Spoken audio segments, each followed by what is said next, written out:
A blessed day to everyone. I am Eliza Sendon and welcome again to day 213 of 365 daily devotion with Bible Character Edition. And today is July 2, 2026. And yung title ng devotion natin nito ngayon is Jesus Took Away Our Curse. And for today's character is still si Prophet Hosea. And si Prophet Hosea, siya yung prophet na ginamit ng Diyos sa Northern Kingdom of Israel. And Hosea means salvation or He saved or yung Joshua nga. Prophecy in the time of Jeroboam II. So doon siya nabuhay or nagprophesy. And Book of Hosea message is God faithfully love his unfaithful covenant people and calls them to repentance. So dun umiikot yung yun yung main message ng Book of Hosea. And for our scripture for today, ito ay mababasa natin sa Hosea chapter 1 verse 2. And it says, again, ito yung katulad kahapon when the Lord first began speaking to Israel through Hosea, He said to him, go and marry a prostitute. Bakit prostitute? Sabi ng Diyos, go pakasalan mo yung unfaithful woman. And this symbolized God's relationship to us.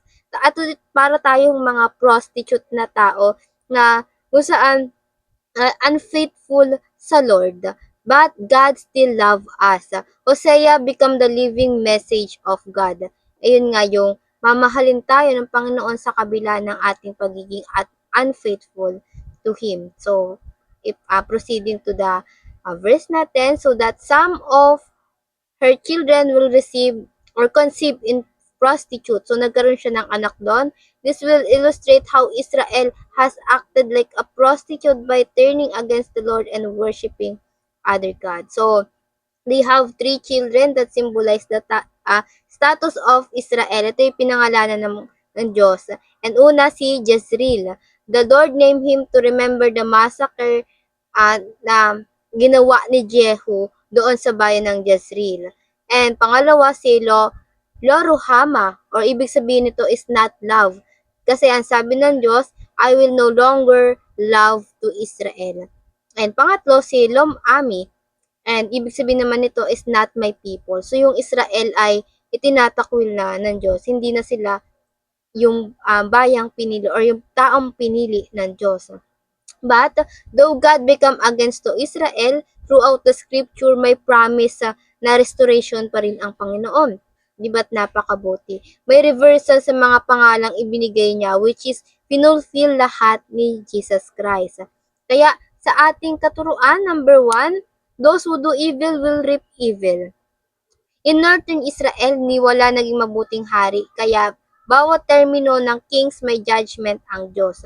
May pagdidisiplina, kaso they keep on planting wickedness. So ang Diyos the Lord give them to reap their evilness. Binigay ang Northern Kingdom sa mga Assyrian which is yung kalaban ng Israel, and in-exile sila kaya nagkaroon ng lost tribe of Israel. Doon na nagsimula mawala yung mga tribo ng Israel. And pangalawa, unrepentant people invites God curse. And the curse can be seen at Deuteronomy chapter 28. The more people do evil and fostering unrepentant heart, the more they attract the curse of the Lord. Kaya huwag natin kainggitan yung mga taong yumayaman sa paggawa ng kasamaan dahil may nakalaan na kaparusahan sa kanilang pamumuhay. And pangatlo, Jesus took the curse so that people might be blessed. So tayo lahat, meron tayong nakapataw na sa atin na judgment. Pero hinarang lahat yun ni Jesus Christ. God said to Israel, you are not my people, but Jesus came and took that curse. Through Jesus Christ, the curse turned into blessing. Hindi lang Israel ang nagbe-benefit nito, kundi lahat ng bayan kasama na tayo doon, including na yung generation natin. From you are not my people turns to you are my children because we are God's children through Jesus Christ. And now, para naman sa ating application, paano ba natin ito ma-apply sa ating mga buhay? Number 1, always remember that God holds the scales of justice. Hindi natutulog ang Diyos para isantabi ang hustisya. Lahat ng kasalanan o kabutihang ginagawa mo, inilalagay yun sa timbangan. ng Panginoon. Para sa araw ng paghuhukom, ayun yung makikita ng Diyos sa'yo. Ayun yung doon na ibabase ng Panginoon kung anong mangyayari sa'yo. And no exception, lahat tayo ay may pananagutan sa harap ng Diyos. And in teaching or application number 2, instead of curse, invite God's blessing by doing what is right. Bible principle, kung ano ang iyong itinanim, ayun ang iyong aanihin. Sowing kindness, generosity, righteousness, then reap the goodness from God. And pangatlo, thank Jesus, our King, who served us by taking the curse upon Himself.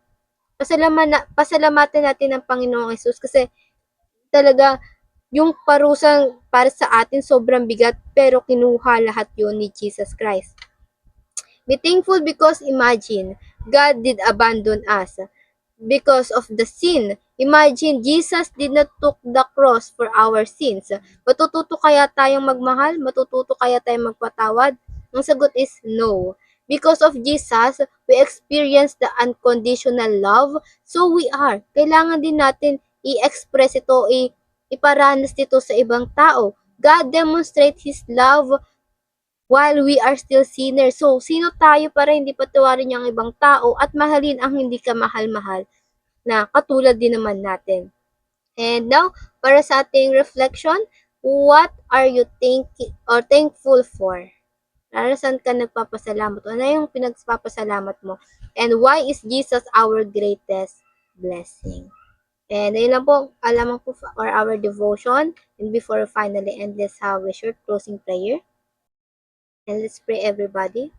Heavenly Father, thank you for always guiding us, for always blessing us, Lord God, to what we truly need, Lord. And thank you, Lord, for every morning na ginigising mo kami, Panginoon, at tinuturuan, Panginoon. Lord, we ask you to give us a heart that desire to obey you, Lord God, and to turn away from evilness, Lord God. Lord, ikaw na ang gumabay sa amin, manguna at papurihan ng bawat tao sa aming mga buhay at ginagawa, Panginoon. Bless us, Lord, and as well sa mga taong nasa paligid namin na gusto ring sumunod sa inyo, Panginoon. Ngayon naman po, in Jesus' name I prayed. Amen and amen and amen. At ayun lang po, I hope marami tayong natutunan at matututunan pa. And I pray na sama-sama sana tayong lumago para sa Panginoon. See you again tomorrow for our devotion. Have a nice day ahead and God bless.